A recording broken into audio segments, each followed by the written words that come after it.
Yeah, why there is another one here? It's just so weird.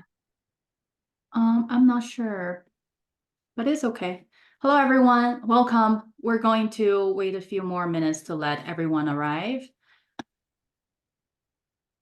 We'd love to know who is joining us tonight. Are you a student or a parent? Please type in the chat box.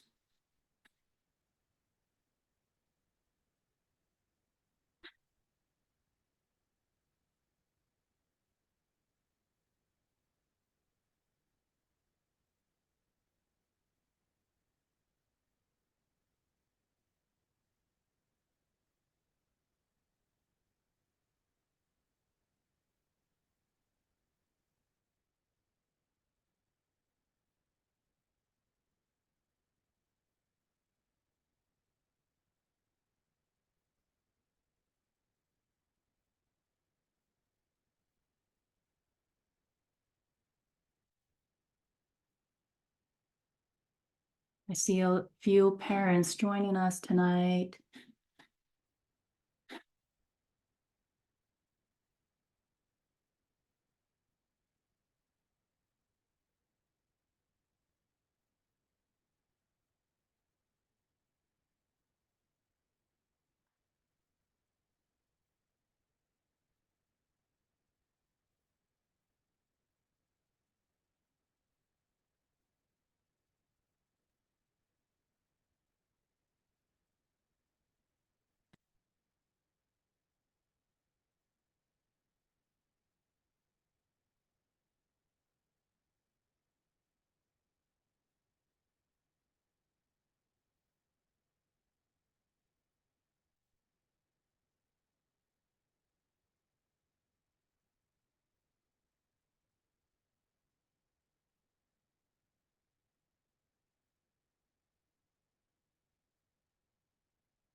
All right, everyone. So we are going to get started.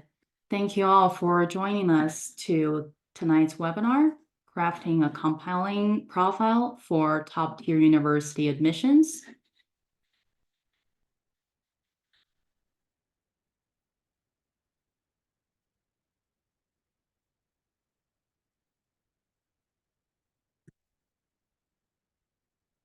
My name is Cheng Liu. I'm the Associate Director of Business Development at Ingenious Prep. Please feel free to take a moment to write down my email address or scan my WeChat QR code so you can contact me to set up a one-on-one free consultation for college admission strategy. And especially thank you to Tsinghua Alumni Association, 清华校友会, for partnering with Ingenious Prep in supporting students' college admission journey. We hope tonight's webinar will be helpful and answer your questions about how to stand out in the college admissions process. Annie, would you like to start? Yeah, thanks, Chang, for the nice introduction. Yeah, I'm sharing a few slides to introduce the Tsinghua alumni talk. Let me stop sharing mine. Okay.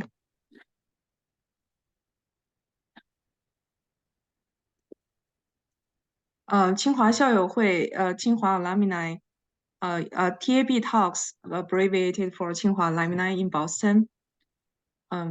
Here is the logo for us. And 首先我来为大家来宣读一下权责声明。嘉宾的言论和行为不代表波士顿清华校友会的观点和立场。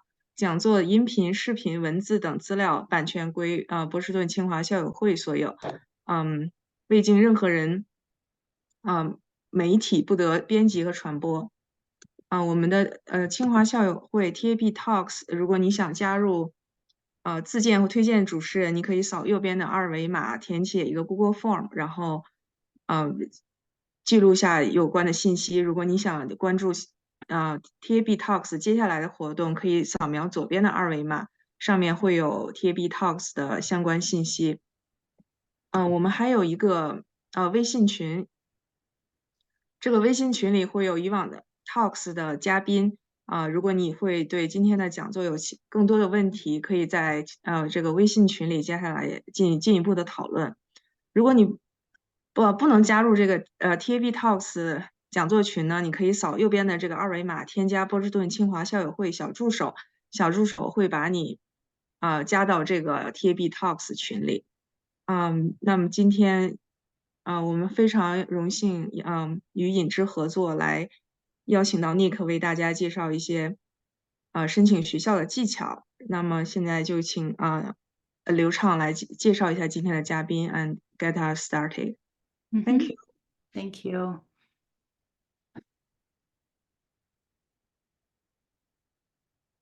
Before we start, for those of you who haven't had a chance to let us know if you're a student or a parent, we would love if you could just type your answer in the chat now. I see we have a few families with us here tonight, a few parents.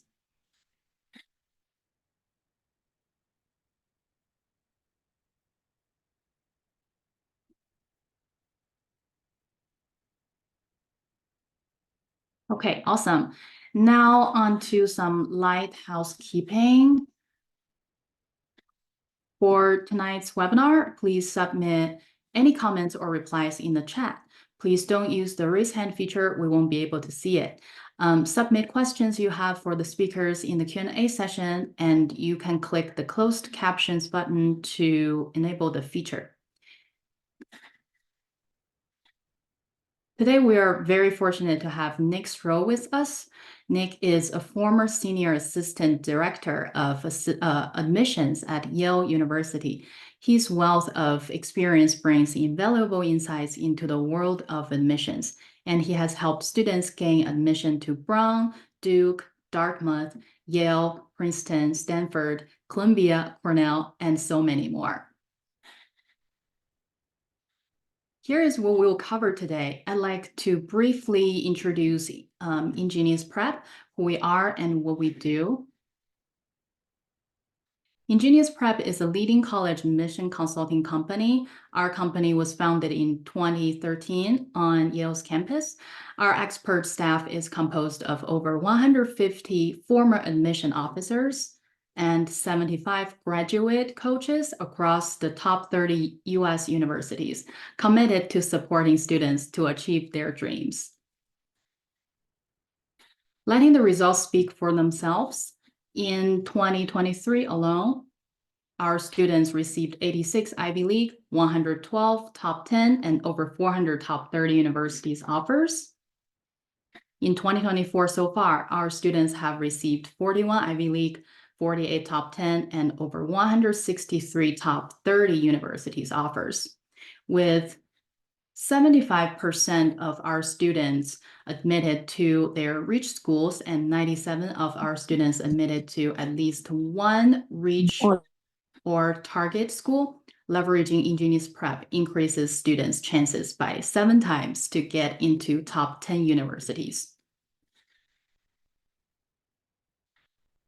The Ingenious Prep advantage includes a unique dual mentor system, a former admissions officer and a graduate coach partner together for students to ensure a personalized and tailored approach. Our comprehensive resources include candidacy building, application counseling, personalized writing classes for grades 9 to 11th, final application review for 12th grade students, and additionally, an academic mentorship program where students work with professors, lecturers, and PhD candidates to assist with research and produce tangible outcomes. We also have a leadership and innovation lab that provides students with entrepreneurial experience, giving them a competitive edge in the application process. Students will learn critical skills around leadership, project management, and executing and validating business ideas. All of these programs are tailored to elevate students' academic journeys. Please feel free to share our information within your network so we can empower the next generation of leaders together. Now I'll pass it over to Nick to talk about how to stand out in the college admissions process.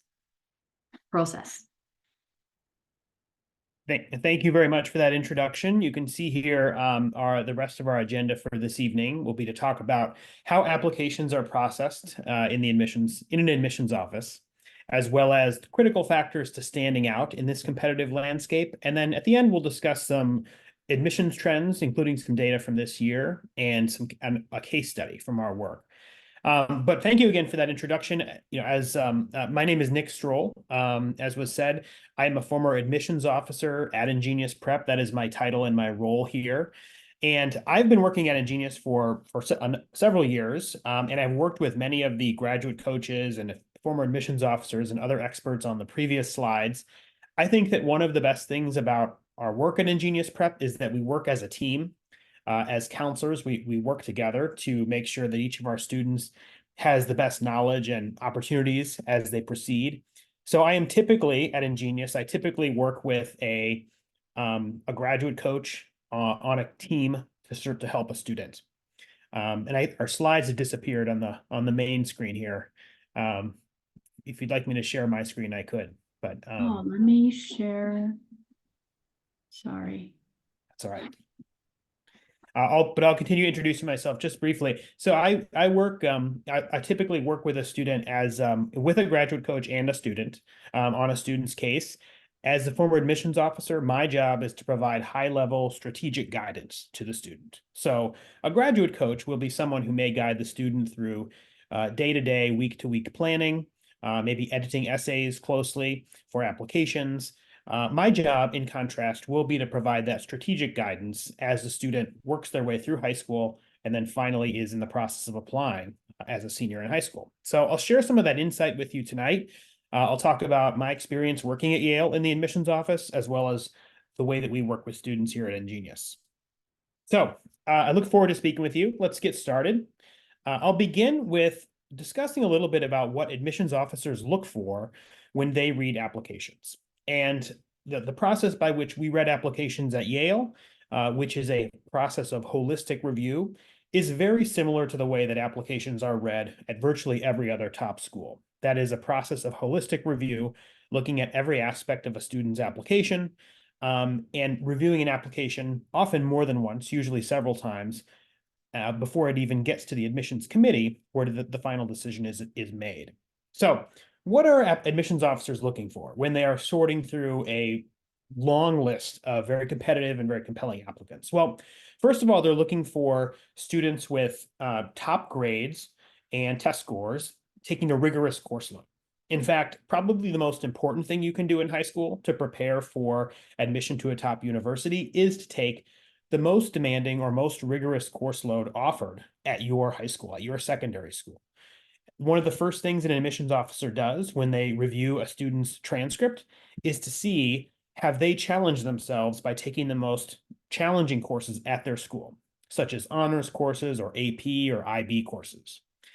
It's always better to get a slightly lower grade, such as a B, B+, A- in a more challenging course than it is to get an A in a less rigorous course, a non-honors or non-AP course. So whenever possible, challenge yourself to the extent that you're able to be successful in your high school context. Beyond that, of course, admissions officers are looking for other things, such as what sorts of activities have you done? What sorts of honors or competitions have you competed in? They also want to know a lot about you, and that comes through in compelling, well-written essays. And then on top of all that, because there are so many outstanding applicants, and especially so many outstanding academic applicants in admissions pools, admissions officers are looking for unique profiles, students who have something unique to contribute to the class to which they're being admitted. And I'll talk about what that means tonight, what it means to be unique. The good news is every applicant, I'm talking to all the students there, and of course, parents of students who are out there tonight, every one of you is unique.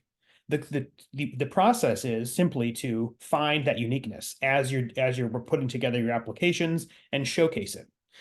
as you apply to schools. And that's really what we do at Ingenious. We help you find and discover those unique aspects of who you are, and then share that with the colleges you apply to. So you can see here a little bit about how top universities consider holistic review. That is the process of reviewing an application. They're not just looking for the most outstanding students or students who participate in every extracurricular activity available at their school. They're actually looking for very, very bright, intelligent, hardworking students, but ones who have some unique perspectives to offer. So you can see at places like Harvard, they're looking for students who have qualities such as being the best educators of one another, people who will inspire those around them. At USC, they're looking for students who possess the potential to contribute to our diverse and vibrant campus life, that is, get involved in different aspects outside of the classroom. They're looking for leaders who are unafraid to speak up in a class or fight for a cause. You can see at Emory, they're looking for students who will make a positive contribution to this dynamic community. So when I was at Yale, when I read an application, I was not just thinking about how strong is this student? How are they going to, what will they be like in a classroom? That was part of it. But I was also thinking about what would this student be like as a roommate, as a conversation partner in the dining hall at dinner? What student organizations would they join? I was really thinking holistically about the many different ways that a student could engage on campus. So let me talk a little bit about how applications are processed and read from the time they're submitted to a university to the time that the decision is made. So the first thing you do is you submit your application. That is added to a large digital pile of applications. Typically at Yale and at other top schools, those applications are organized by region. And that could, in the United States, that was typically by US states or parts of US states. So when I worked at Yale, in a given year, I might have read all the applications from the state of Michigan, from the state of Colorado, Wisconsin, Minnesota, and that changed from year to year, which regions I read. Other admissions officers would read from other parts of the world, maybe Canada, China, other countries. And we did that because one of the first ways we evaluate students is in their context. So that means in their school context. We want to know in what ways do they stand out in their school, but we also want to consider in what ways do they stand out in their region and perhaps even in their country if we're looking internationally. And all of these dimensions matter. And this means that if you live in New York City and you go to school there, you're not going to be compared directly one-to-one with a student who lives in Canada or China or even Southern California. The most directly, we're evaluating students within their school and their regional context. So after applications are read, usually they're read a couple of times in the admissions office, then the regional admissions officer takes them to the admissions committee. And if I was the regional admissions officer for my area, I would present the most competitive students based on the readings and the ratings by the admissions officers. I would present those students to the admissions committee, which would be a group of about 5 or 6 people, usually including the dean of admissions, a couple of senior admissions officers, sometimes a faculty member from the university or another administrator from the university would join us. And after I presented those, each of the most competitive applications, we would discuss it. We might look at certain documents together on a large screen, and then the admissions committee would vote to decide whether that student would be admitted. As the regional admissions officer, I often did my best to make the case for each student that I reviewed as to why they should be admitted. And the admissions committee would then ask me questions about why this was so. And they would ask me, about different aspects of the student and their school. And I would tell them, I would advocate for that student as the best I could. I was not always in agreement with the committee's decision, but I learned a lot about how these decisions are made and how the committee must take into account many different factors when they are choosing whether to admit a student. They really had a bird's eye view of the class at that point. This slide graphically depicts what I was talking about. Each applicant is first, viewed individually. Then they're evaluated within the context of their high school class. Then they're evaluated within the context of their regional class, and then finally within the context of the whole applicant pool. So one of the most important things to do to stand out in a class is first to stand out in your high school context. And I'll discuss a little bit about what that means tonight. Final takeaway from this section is that if you don't make an impression on the admissions officer assigned to your file, for example, if I was your regional admissions officer and I read your application, if you don't make an impression on me first, then I will not be able to be a strong advocate for you in the admissions process. So you want to put together a strong application that really makes it easy for the admissions officer reading your file to see what's unique about you and what you have to offer to that university. And that's something we'll talk about tonight. So with that in mind, what are the 4 critical factors in our mind to standing out in the admissions process? How do you actually catch the eye of the admissions officer who's reading your application? And then finally, how do you win over the admissions committee who's going to be hearing about your application and your file? Well, these 4 factors that I'll discuss tonight are, number 1, academic. That is what we call your threshold grades and test scores. I'll talk about the importance of those. Then I'll talk about 3 other areas that are more intangible. These are leadership, diversity, and a consistent theme or application persona. So first, let's begin with academics, which I think is a straightforward thing for most people. This is the more quantifiable, more measurable part of a student's application. And I'll begin with this true or false question. 50% of students with perfect SAT or ACT scores, that would be a 1600 on the SAT or a 36 on the ACT, 50% of students with perfect test scores applying to Stanford are rejected in a typical year. I'll pause for just a moment. If you'd like to put your answer in the chat, feel free to do so.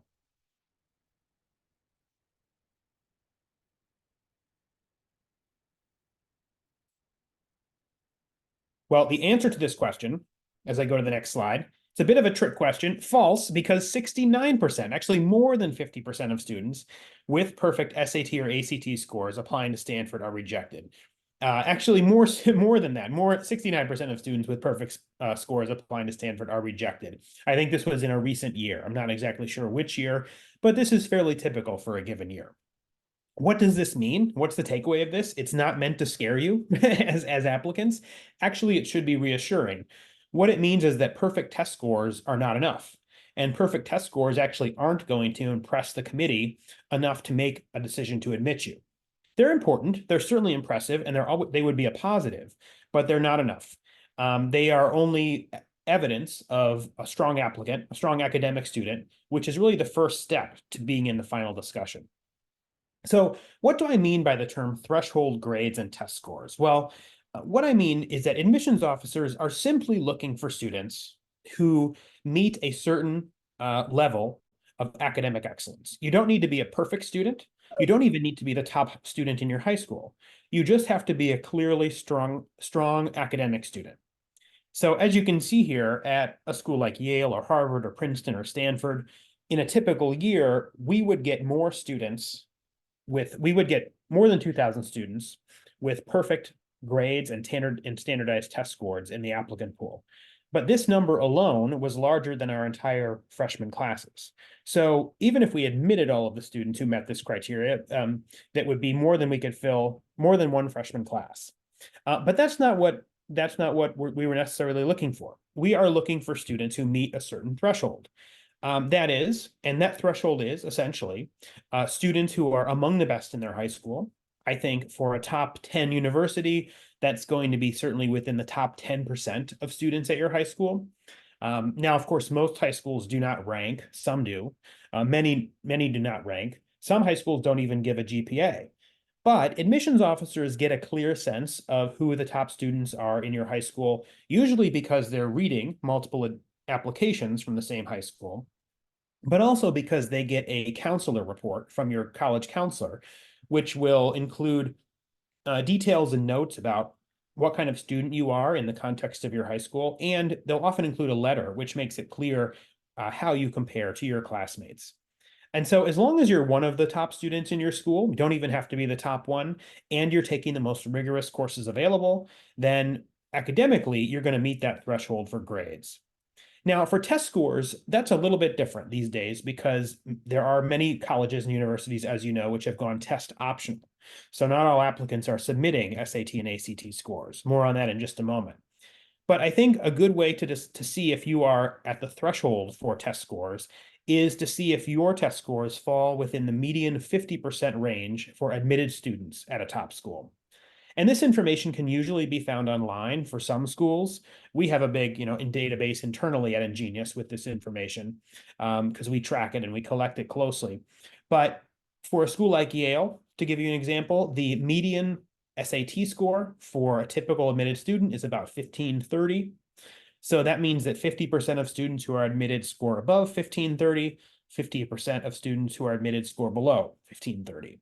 And a good rule of thumb is that to be competitive at a school like that, you want to be at or above the median 50% range. So at Yale, if you're at 1530 or above, that's going to meet that threshold.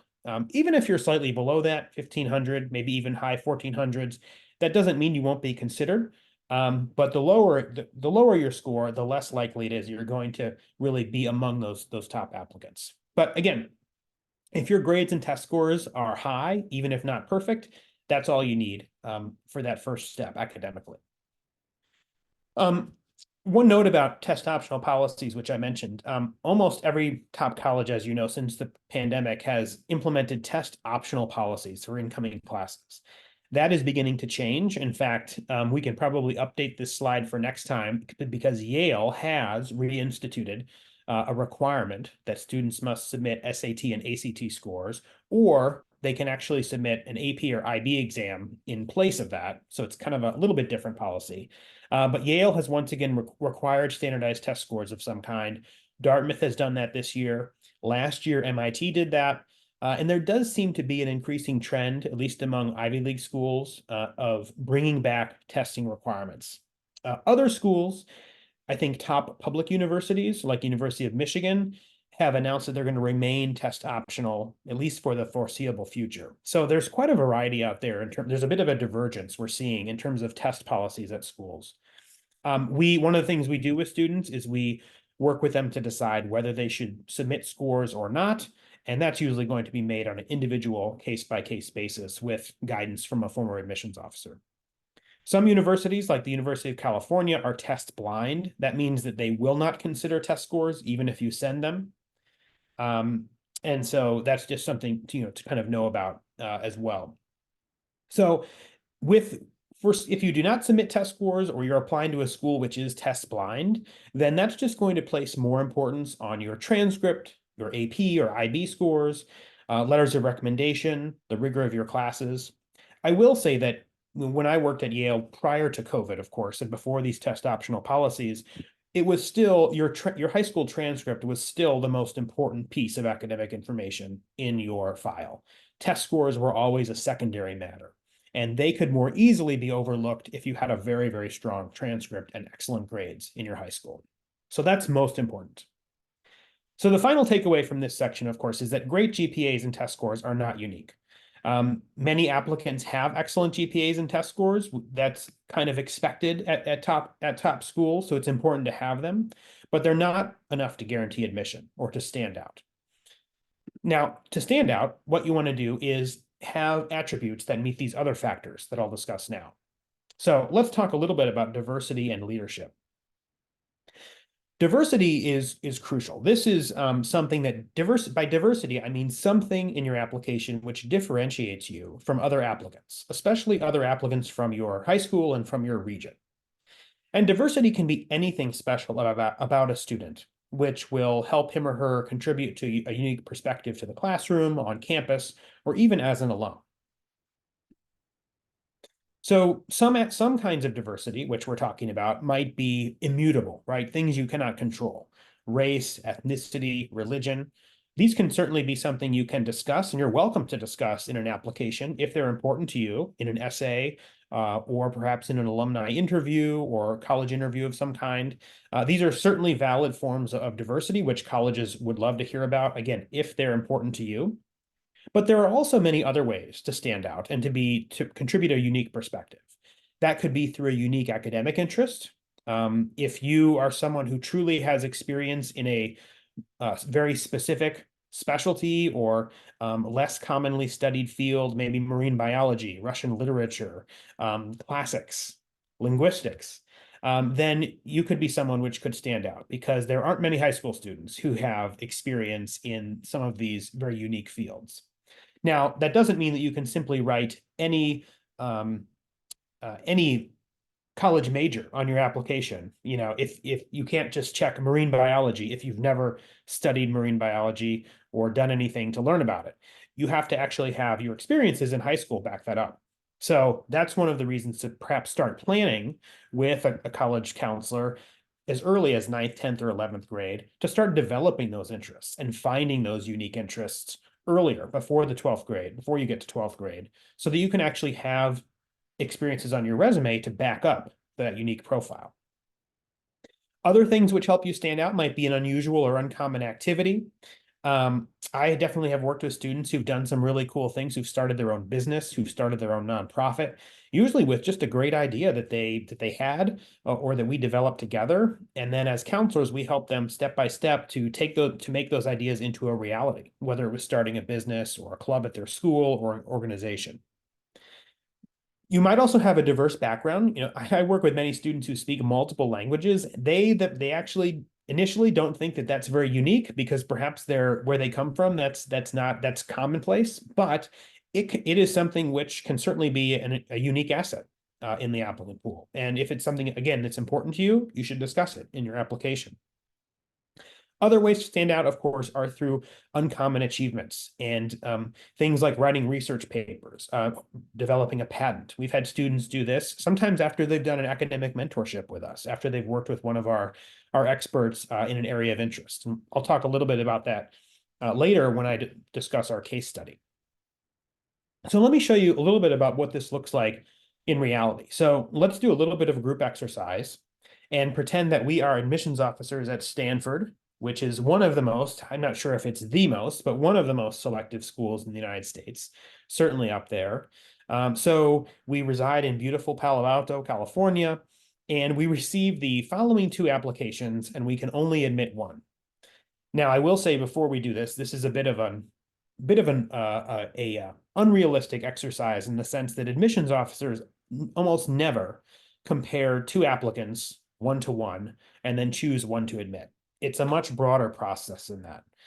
But for the sake of this exercise, we will look at these 2 applicants and think about which one stands out more in a very competitive applicant pool. So on the slide here, you can see 2 students. These are fictional names and pictures, but they are based on past students that we have had. Thomas and Raymond. You can see that both students meet what I would call the threshold for academics. They have excellent grades and test scores. Thomas on the left has a perfect 4.0 GPA, an SAT of 1590, which is close to perfect. Raymond on the right has a GPA, 97 out of 100, virtually perfect, and a 1540 on his SAT. These academic profiles, even though they're different, are basically the same. It's a wash between these 2 applicants. As an admissions officer, I do not put any significance on the difference between 1590 and 1540. Those are both excellent. They're above the median range for admitted students. And so I would simply move on to other parts of the application, knowing that both of these students would be excellent students in the application at Stanford. So how else might they stand out? You can see that Thomas on the left is a public forum debate champion, a classically trained musician, president of the mock trial team, staff writer for the school newspaper, president of a community service club and of a skiing club, also has done some interesting and prestigious summer internships. Very, very impressive profile. I'm sure would do great at Stanford and any other schools. Raymond, on the other hand, on the right, was founded an astronomy club, founded a sustainability club, was a member of the youth constituency at the UN Climate Change Conference, interned at the Youth Climate Action Network, founded a peer tutoring platform, which gave sustainability lectures, and was academic director of Model UN, in addition to taking a lot of STEM courses on. So I'll pause for a moment and let you digest these 2 profiles, and feel free to put in the chat who you would admit as a if you were an admissions officer at Stanford and had to choose one?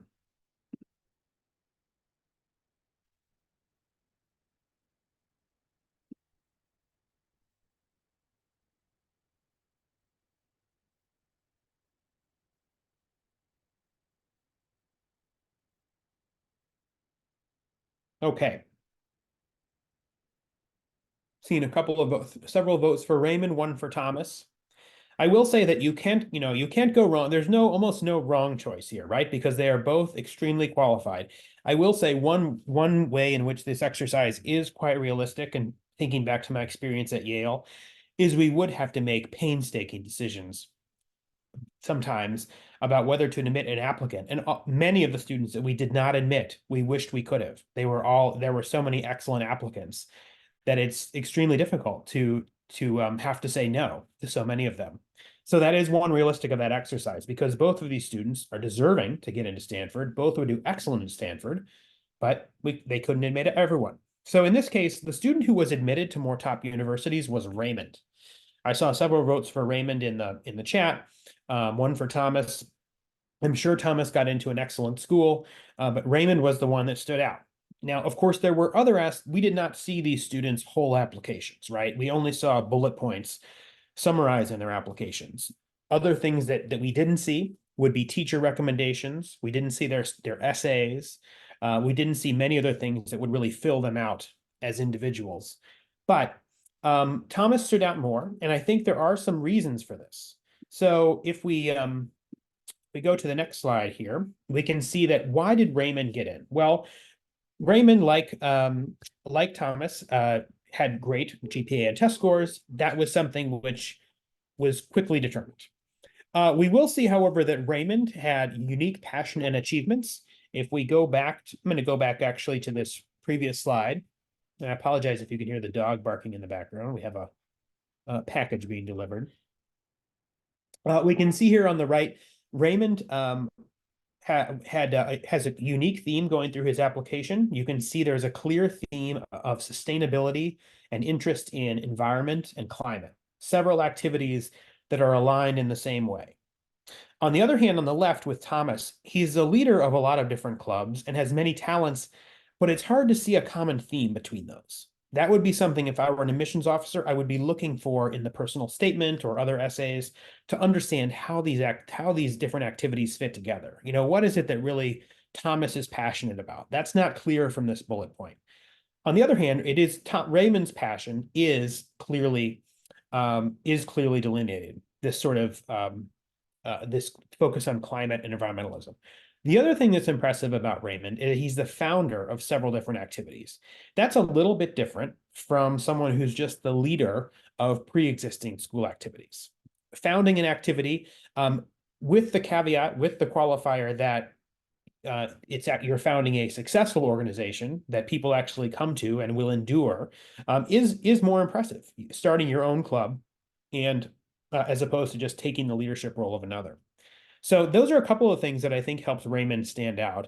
In my view, what's most impressive about Raymond is he has a clear application persona. In terms of his activities, they align along a common theme, and that simply makes it easier for an admissions officer to understand how Raymond will fit together, will fit into a campus.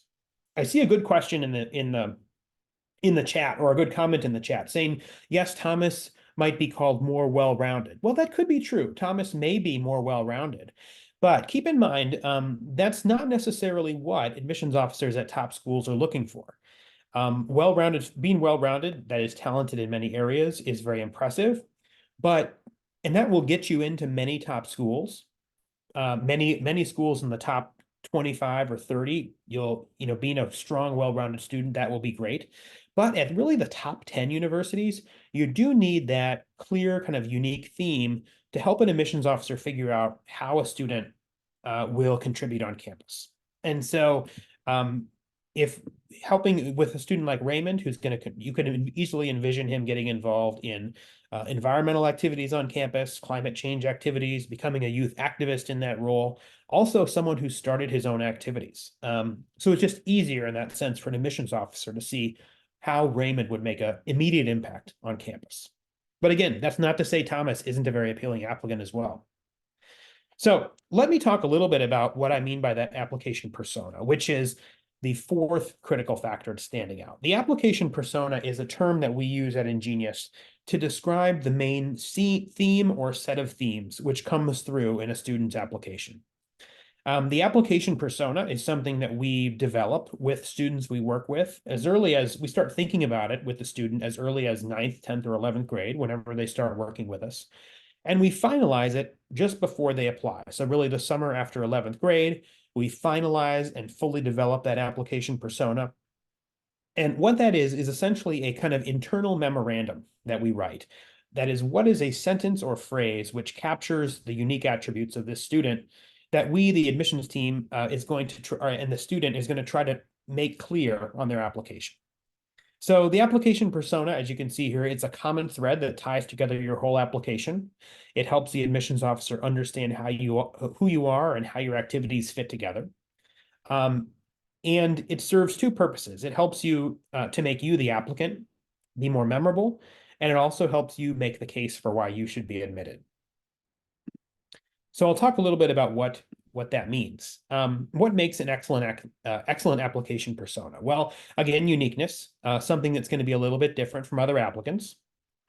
Creativity. Is your persona something that's very obvious, or is it something that you can dig deeper to find something special? So if you are someone who's, let's say you're a student who is a debate champion, if your application persona is that you love debate and you're a masterful debater, skilled negotiator, that's great. That's a good first step, but that's not going to be unique enough. We want to know in your persona, what do you want to do with debate? What kind of impact do you want to make with your skills? What other skills do you have that intersect with your debate interests? We also want your application persona to be authentic, and this is extremely important. The application persona is something that is based on your genuine activities and interests. So it's not something that can be conjured up out of thin air prior to applying. It has to be something which reflects your unique interests, and the importance of that is because if you're writing about your interests on your application, you want those interests to be backed up by the teachers who are writing letters of recommendation for you, by your counselors who are writing for you. And that's only going to work if you are authentic and genuine in terms of your interests and your goals. You also want your application persona to be memorable, one that's going to, again, stand out to an admissions officer. So I'll talk a little bit about what that means and what that looks like. In the past, we've had students with an application persona that might be something like aspiring Pan-Pacific music mogul. And this might be for a student. We've had at least one student that I can think of in the past like this, who wanted to work in the music industry, had interests in computer science and technology, but also music, and really got into music production and did an interesting project, a signature project related to music production. This student applied specifically to schools which had music production majors or programs, and the student talked about how his interests in music production intersected with his personal background and his interests over time. So again, the application persona, such as aspiring Pan-Pacific music mogul, is not something the student would ever write directly on their application, but it's something that after an admissions officer reads this student's application, they're going to picture this student they're going to picture them as a future music mogul. That should come through in their essays. Other students might have personas such as a creative STEM educator in the making, or a cross-cultural communicator for the voiceless, or an environmental warrior hoping to change hearts and minds through economic methods. We might, if we think back to Raymond, we might think of someone who's passionate about addressing the effects of climate change. That might be a part of his application persona. We'll show you a case study of this in just a few moments. The best personas are ones that take two approaches. They're specific, a persona that is unique and impressive by showing a very clear interest, deep knowledge, and detailed experience. For instance, a persona like a botanist committed to rebuilding endangered flora of Mongolia, right? And again, this application persona would come from some experience or knowledge the student has. So maybe they did a research project based on endangered flora of Mongolia, and that's how they develop this interest in this particular area. Application personas can also reflect some measure of diversity. So combining two common topics can help a student create a persona that has a unique perspective. So a persona might be, for instance, a trendy engineer aiming to apply chemical principles for more environmentally friendly fashion. So I can envision a persona like this for a student who perhaps wants to major in chemistry in college and maybe has done a lot of chemistry research, but also has a personal interest in fashion. And so has explored ways to use their chemistry research to contribute to the world of fashion. That would be a unique combination of two interests. So that's a little bit about some of the 4 critical factors to standing out. With those in mind, I'll talk a little bit about some of the early admissions trends that we're seeing, which again will emphasize why these unique themes are important.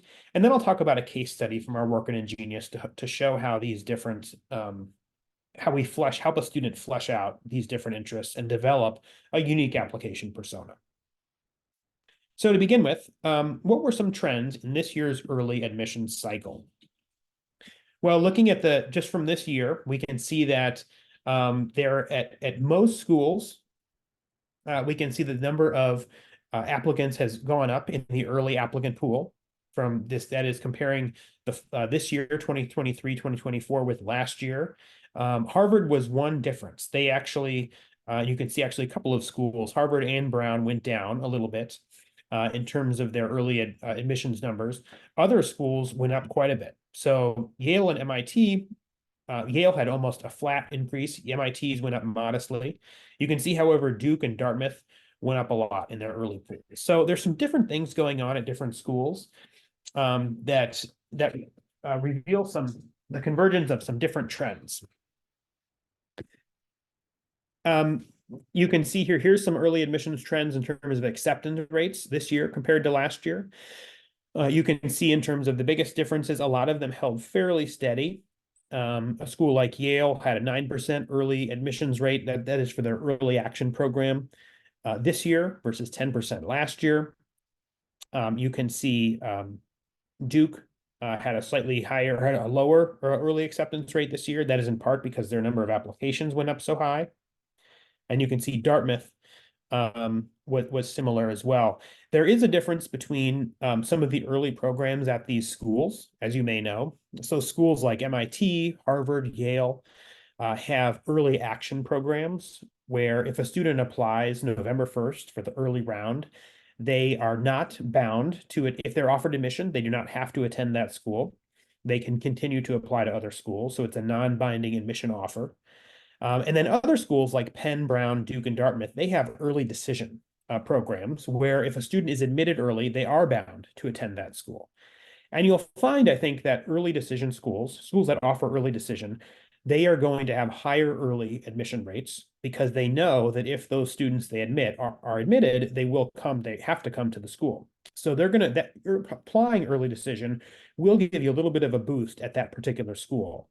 Applying early action to schools like Yale, Harvard, or MIT, that may give you a slight boost. When I was at Yale, we interpreted an early action application as an indication from the student that Yale was their top choice. So that helped a little bit. But in terms of statistically, it doesn't really give much of a boost to apply early action to a place like Yale, Harvard, or MIT, because those schools, again, they know that applicants can continue to apply elsewhere. And so they're just not going to admit quite as many of them as an early decision school might. In terms of some takeaways from this year that we've seen so far, we've seen that there's a continued limited data release by top colleges. Schools are not really sharing as much admissions data as they have in years past. We have a whole team at Ingenious who keeps track of admissions data. They do their best to track down data wherever they can find it. Sometimes a school's student newspaper is a good place to find it. Some of us think that a school's decision not to release data may be an effort not to discourage students from applying. So they might worry that if they reveal that their admission rate is 3% overall, perhaps that would just discourage students from applying in the first place. We have seen that there was a surprising surge in early applications this year. They seem to be up about 12% from the previous year. So students are more and more taking advantage of the early action, early decision process. At Ingenious, we always encourage students to apply early to a school. And one of the most important things we do for seniors who are applying to colleges is to strategize about which schools you will apply to early. You can usually apply to more than one school early if they're depending on the school's policies. So for example, if you apply early decision to a school on November 1st, you can usually also apply early action to a couple of other schools that have unrestricted early action programs. So there is some strategy involved in choosing where to apply early. We continue to see high rates of applications also submitted across the board. Just a huge jump in applications since prior to the pandemic. And there's a number of reasons for this. The increasing competition itself, I think, encourages students to submit more applications to more schools. But certainly the test optional policy has increased the number of applications. It's made more students have been applying to top schools with test optional policies, because in the past, I think if they had a lower test score, they would not have applied. But for a test optional school, if they know they can withhold those scores, they will often, more of them are deciding to apply. We can see here that there are more diverse sources of students, I think, applying to schools from all around the world, all sorts of different high schools. We can see that the applicants themselves are more diverse, and schools like Yale and Harvard and MIT and Stanford are always trying to market to more diverse applicants as well, to get as many diverse groups of students applying as possible. And then we see, of course, applications to the most selective schools have also continued to increase, even in the face of very low acceptance rates at some of the top universities. On the question of test optional programs, there are still a number of schools who will be sticking with the test optional policies this year. Although, as I mentioned at the outset, that is beginning to change. Dartmouth is bringing back SAT and ACT requirements for next year. Yale just announced that they would be doing the same with some added flexibility. We may still see some other schools bring back requirements for next year. So keep your eye on the news in the coming weeks for any other announcements that may come. But there has really been a difference, I think, between schools on this approach. And then we've seen, again, less standardized information. I think that schools are also seeking out more different types of materials from students. Students these days can include links to personal websites, maybe to a social media feed, to a blog, to a YouTube playlist if they have, if they produce their own music, or something like, or videos. Colleges allow students to submit materials in a wide variety of formats, and many colleges also offer the applicants the chance to submit short videos. So that's another thing we've been working on a lot with our applicants, is not only writing essays, but also helping them to produce short videos, which sometimes are used in place of alumni interviews if a student doesn't have the chance for one of those. International applications, as you can see, are also increasing at all institutions across the board, as in a continuance of recent trends. So looking here, here's one case study of Yale, looking at EAED data. You can see here that Yale this is a kind of an indication of Yale's application numbers over the previous couple of years. Their number of early applicants remained about the same in the last couple of years, but they had last year their lowest early application rate, 9% early action admission rate, than they've had in more than 2 decades. And that's just, again, showing, I think, the competitiveness of the pool, but also that applying to a school early action, it really doesn't give quite the boost that it does at an early decision school. Here's a trend at Columbia. Columbia, interestingly, if you followed the story about Columbia recently, they decided to stop, or they had a I don't remember the exact story. I think there's a bit of a dispute with U.S. News and World Report in years past in terms of their ranking. I think they were perhaps not submitting data or complete data in the right way. And so their rankings were revised according to U.S. News and World Report system. They dropped from the top 5 to number 18, I think, last year. So still an excellent school, of course. Many people still think of Columbia very highly, but it didn't seem to affect the number of applications that they were getting early. So still very selective school, did not have a great impact on that. So people use rankings, but it's not the be all end all. Duke, interestingly, saw a notable increase in applications this year, up 28% this round in the early decision round. They saw an additional increase in first generation admits and students indicating that they would apply for financial aid. This increase came after a September New York Times article. This was prior to the admissions cycle that described Duke as one of the least economically diverse elite universities in the country. So clearly this was an effort on Duke's part to diversify their class and look for students who are going to come from different economic backgrounds than they've had in the past. So schools are responsive to the way in which they are perceived in the news, and they often do their best in the admissions process to try to correct for some of those perceived deficiencies. Another interesting change that we see, and again, this speaks again to the divergence in policies at some schools, is that Cornell, which has generally been seen in admission circles as perhaps the friendliest Ivy, that is one that's perhaps with the highest acceptance rate, has decided this year to reduce the number of students they were admitting through the early decision process.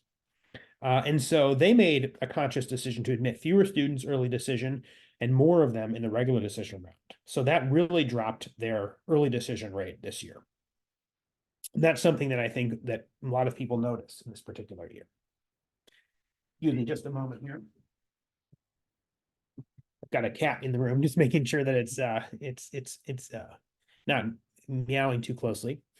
Final question here that I thought it would be important to address would be, how has the Supreme Court's affirmative action ruling this year impacted the admissions landscape? That's been a common question that we've been getting at these webinars and other events. And that ruling, of course, was that the Supreme Court ruled that colleges and universities cannot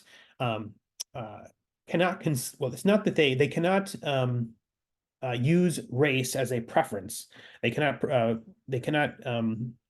give students an advantage based upon simply because of their race or ethnic background. So the use of racial affirmative action, racial preferences in college admissions was banned or outlawed. Now that didn't mean that colleges cannot consider race or ethnicity or other intrinsic parts of a student's profile as part of their application. So here were the observations that came from this. One is that colleges' goals have not changed. Despite the Supreme Court's ruling, they continue to aim to recruit a diverse group of students from all walks of life. They're still looking for diversity wherever they can get it. The second observation is that in light of this decision, it has not gotten any easier for students to be admitted. I think for the individual applicant, no matter your race or ethnic background, you'll really see no difference in terms of whether it's going to be easier or harder to be accepted. Number three is that admissions will remain competitive, especially at highly selective schools. This won't be for the lack of qualified applicants for them to consider. There won't be a lack of qualified applicants for them to consider for the foreseeable future. There's more than enough of those. So the takeaways from this section, kind of from our early trends from the 2023, 2024, is that the admission landscape continues to be increasingly competitive. Colleges receiving a high number of applications is the new norm post-pandemic. It seems to be sustaining itself. And that even though early rounds like early action and early decision can improve your admissions chances, acceptance is far from guaranteed at top competitive universities. So it's really important whenever we work with students to be strategic about how they use their early action and early decision schools, and also to make a balanced school list so that the goal is really when students apply to schools with us, the main goal is that they should have several good options in the spring to choose from in terms of schools that they want to attend. For me, I think it's ideal if a student has 3 or 4 admissions offers from schools that they're really excited about, and that they can then go investigate, in April when they have to make their final decision. You shouldn't be getting into all the schools you apply to unless perhaps you're a superstar applicant, but most people don't. You should be, you should be reaching high. So, you shouldn't, if you are applying to schools that are very selective, you're simply not going to get into all of them.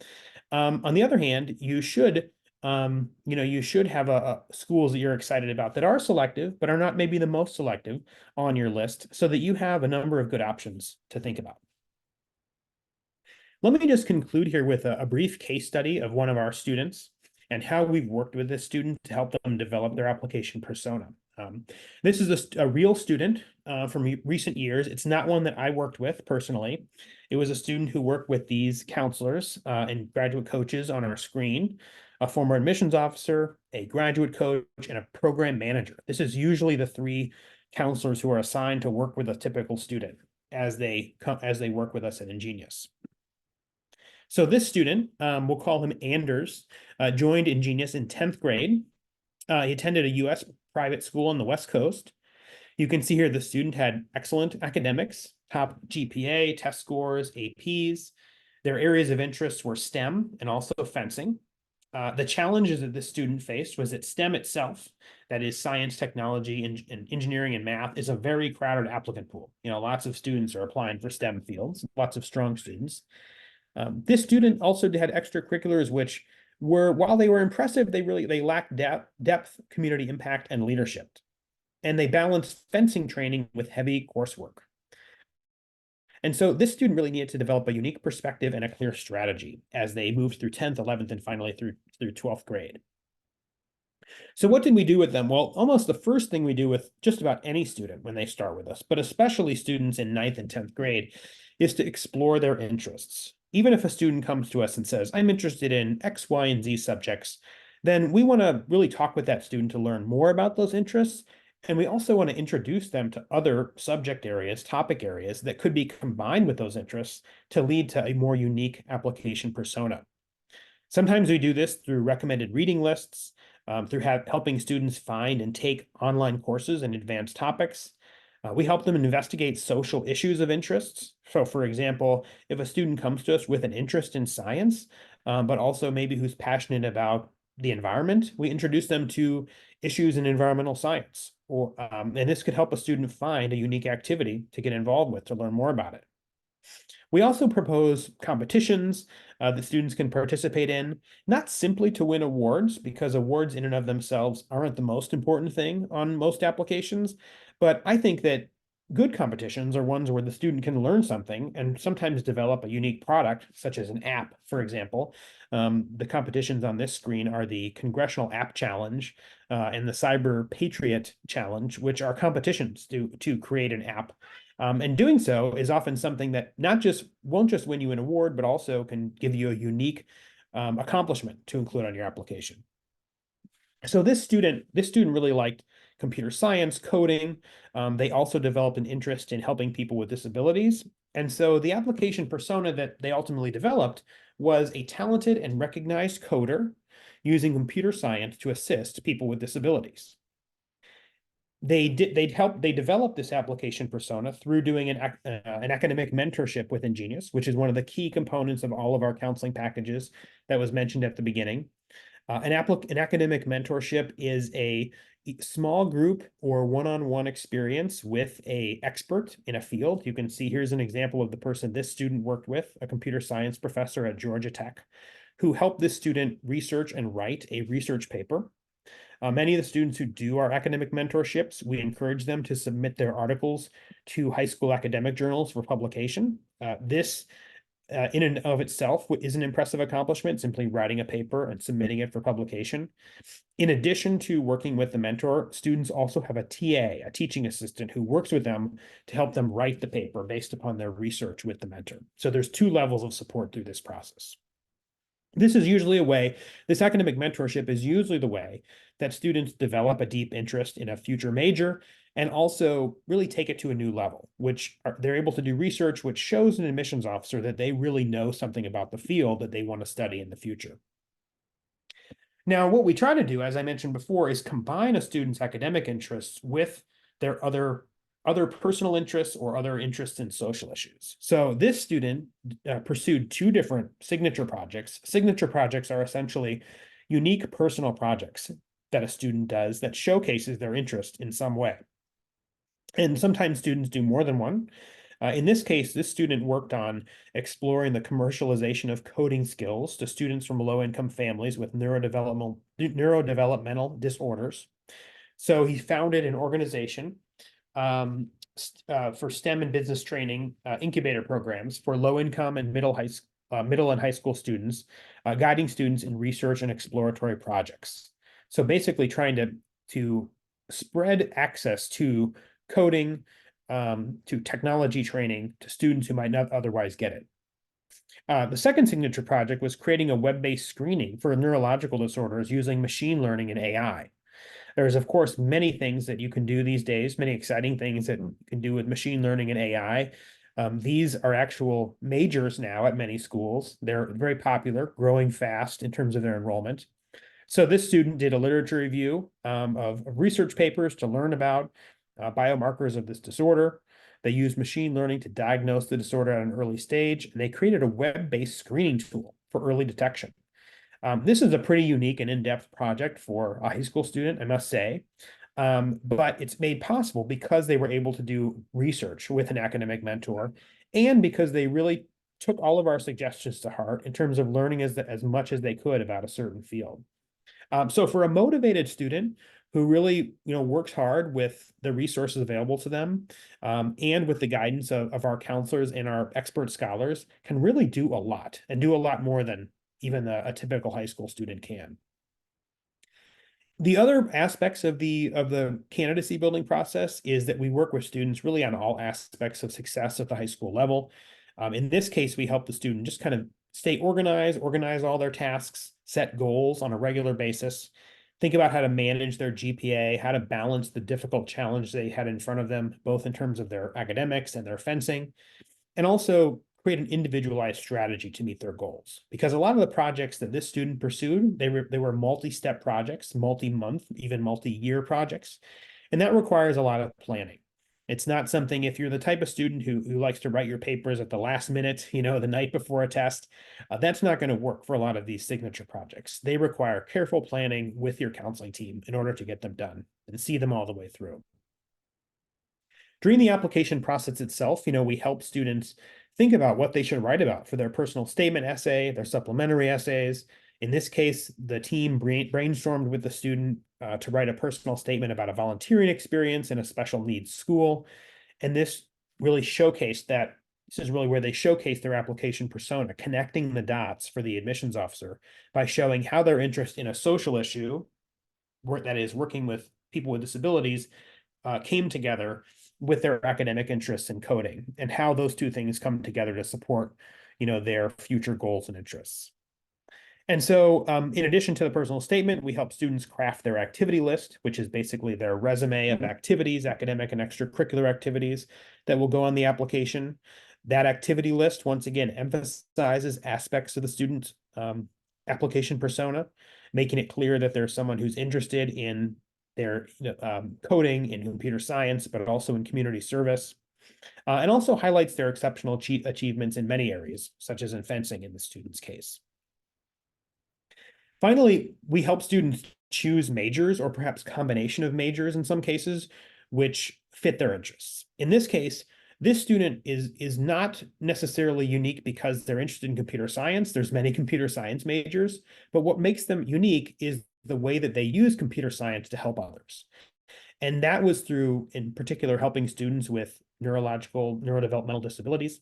And so psychology became a natural fit as a second major for them.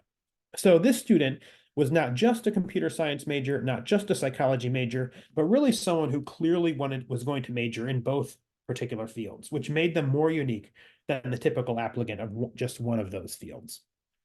We help students select also letters of recommendation that support these interests, and then we also help them do school research to really shape their ED and EA strategy. So with that in mind, how did things end up for this student? Well, this student was admitted early action to MIT. And that's, of course, very impressive. It was a very impressive student. But I think all of that would not have been possible without the multi-year candidacy building development that he did with our counselors, really thinking and planning about his activities and interests over time. It would have been impossible to start thinking this process just before 12th grade and accomplish the same things that he had done. So that's really a testament, I think, to the student who was able to, work as hard as he could on all of our recommendations, but also I think to really the team-based nature of our work together, helping students become really the best that they can be, whatever their interests may be. So I think with that is my final slide for the evening, but I will turn it over for just a few last slides, and I'll be around for question and answer as well for a few minutes tonight. Thank you, Nick, for the comprehensive guide on standing out in the college admissions process. Now we're going to take 5 to 10 minutes to answer your questions. Please type your questions in the chat now.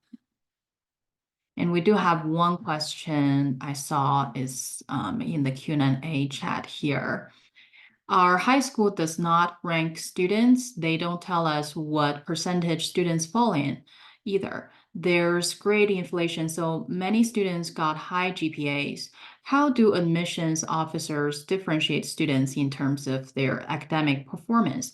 Are you saying school counselors actually send a letter to admissions officers that contains the study rankings or percentage categories, even if they tell students they don't do that?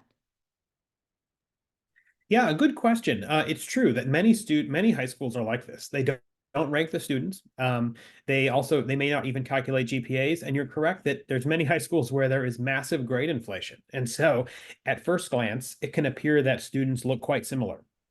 On the one hand, I think that an admissions officer, first thing I'll say this is that school counselors will fill out something called the counselor report, which is a section on the Common Application.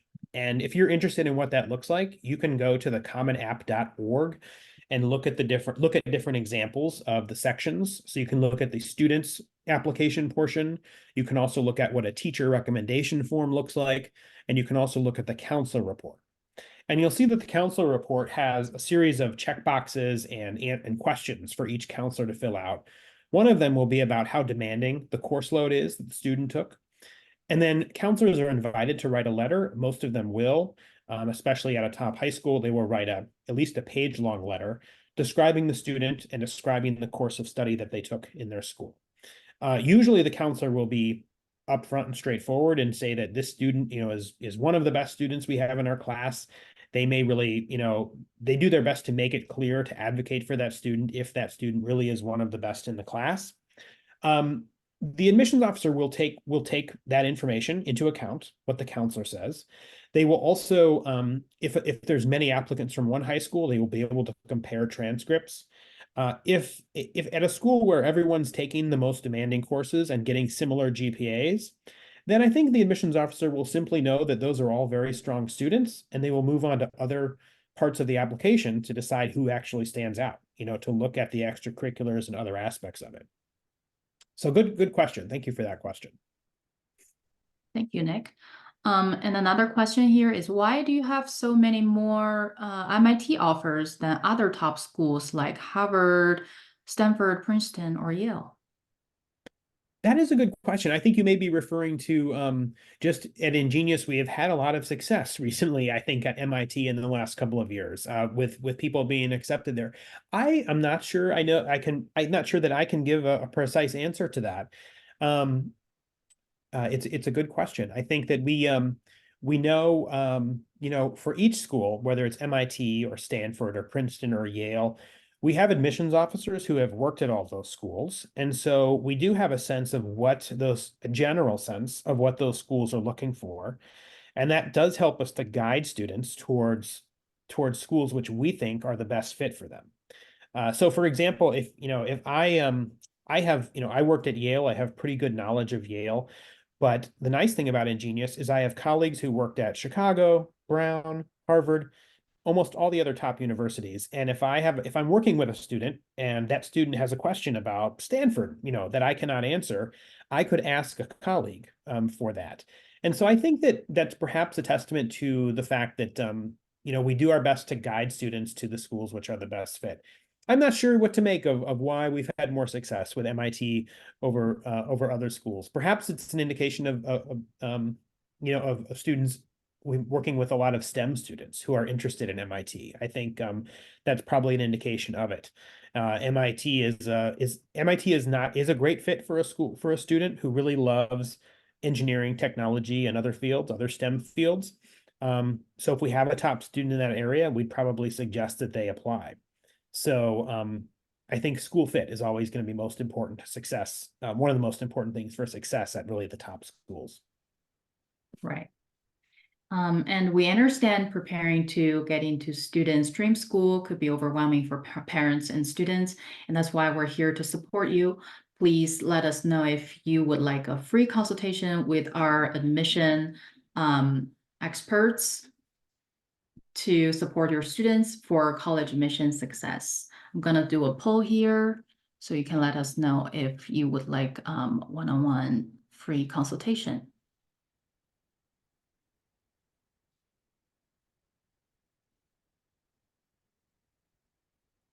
And feel free to reach out to me by email or on WeChat if we didn't have enough time to answer your questions tonight. I'd be happy to connect you with our admissions expert.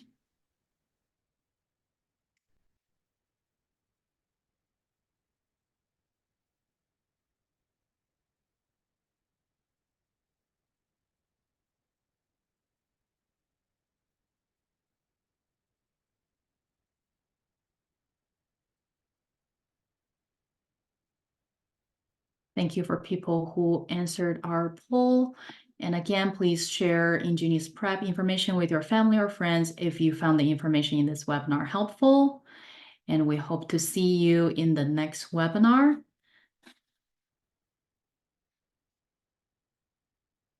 Annie, would you like to say something to wrap up the webinar?